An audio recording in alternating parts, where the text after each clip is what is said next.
Nexus 6P, or should I say, was the Nexus 6P. Now, Nexus, which is a dead brand now, was the program developed by Google to hire other companies like Huawei and other companies like LG and HTC to make their line of phones which had completely stock Android, which is pretty cool. It was Google's or Nexus's last and final Nexus that they actually made before they completely destroyed the brand and made Pixel, which is Google's own brand of phone.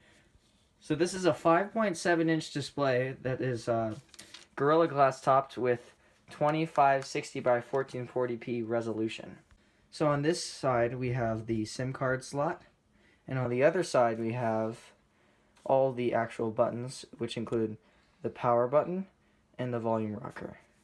On the bottom we have our USB-C charging port, and on the top we have our headphone jack. So the back of this phone is where it gets a little interesting. Here we find a nice Nexus logo along with the Huawei branding, and on the top we have this nice glass panel that includes the flashlight and camera, which we'll talk about a little later. Then we find one microphone and the fingerprint reader, which is on the back. So with the fingerprint reader being on the back, logging in is very, very easy. It's not like the new S8 where the fingerprint reader is like all the way up here. It's in a very natural position so that when you reach out of your pocket, your finger's kind of already in that position to be unlocked, and it's a very fast fingerprint reader, one of the fastest ever made. So the charger that the Nexus 6P comes with is a Quick Charge 2.0 enabled Huawei brand charger, which is black, and it comes in this nice glossy finish. The cable that connects to it also comes with it, and it is a reversible USB Type-C cable that's about, 4 feet long. So the camera on the Nexus 6P was one of the best when it came out, and still is very good. It's a 4K camera, and I think it has a 1.8 aperture, and as you can see, the camera app is very simple and it's very easy to use. You just swipe back to get from video to camera, and up here you can adjust things like the timer, the HDR, which I would suggest turning on HDR if you have one of these, because it's a very good feature, even though it takes the picture a little longer. Over here we have the brightness bar where you can adjust the brightness like that. And then over here we have flash, and we have the temperature. We can decide if we want fluorescent looking or cloudy looking. We can suggest if we want the bars, the grid, or all that. Or we can just turn it off altogether. And if we go over here, there's a lot of different modes, like slow motion. You can record in 120 frames or 240 frames a second. You have panorama, which is really cool because you can do a 360 panorama. You have photosphere, which is basically like 360 panorama, except it takes a whole sphere, so it's like a complete 360 view. Then there's lens blur, which is really hard to do, and I don't suggest using it. And then there's the settings in the camera, which you can adjust all the features, like what resolution you want of the video, because it can do actually 4K at 30 frames, just like the iPhone 6s or the iPhone 7. So yeah, overall the camera is very, very nice. The selfie camera's alright. I think it's about 8 megapixels, right up there.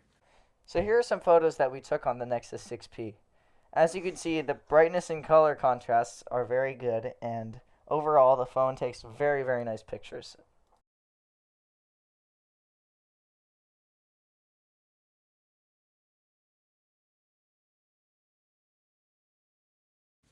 So by now you should have noticed that the screen is completely cracked, and there's a chip off the screen there, and overall it's just a really bent up phone, even you can see here. This is because of the build quality and the actual phone itself. So I've had this phone for about a year, and when I bought it, it was in around March, and when the problems of the phone started happening, it was around March of that same year, which March of the next year, which is when the warranty ended, the factory warranty, which is quite convenient, isn't it? So the first problem that it had was it got stuck in a boot loop. So what a boot loop is that whenever the phone tries to start up and boot up, hence the name, it turns off and then keeps trying to boot up, but it keeps turning off. Therefore the name boot loop. So after this problem kept persisting, I sent it to the Huawei factory, since it was still under warranty, barely. And I got it shipped back about 2 weeks later, and with the same phone, and they had wiped the memory, and the phone seemed to stop. Now, fast forward about 3 weeks, the battery started having problems. So it started with the phone running out of battery at about 20%, which didn't seem right because you still have 20% left.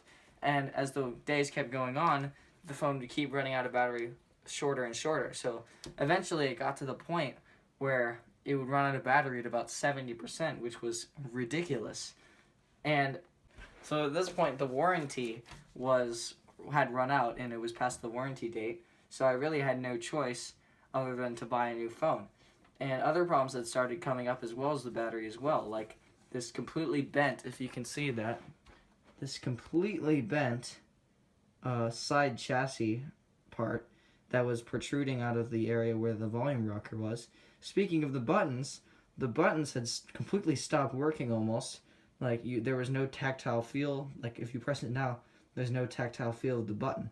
Another horrible problem was that whenever you tried to talk to someone on the phone, since the phone had been exposed to a little bit of water, not even a lot, so the only microphone left on the phone was on the back, which is quite honestly a stupid location since you're going to be talking right here where your mouth is going to be.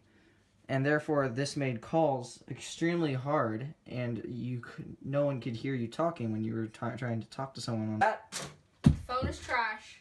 Make sure and subscribe, Hit that thumbs up button. and thank you guys for watching. See See you you guys guys next later. time.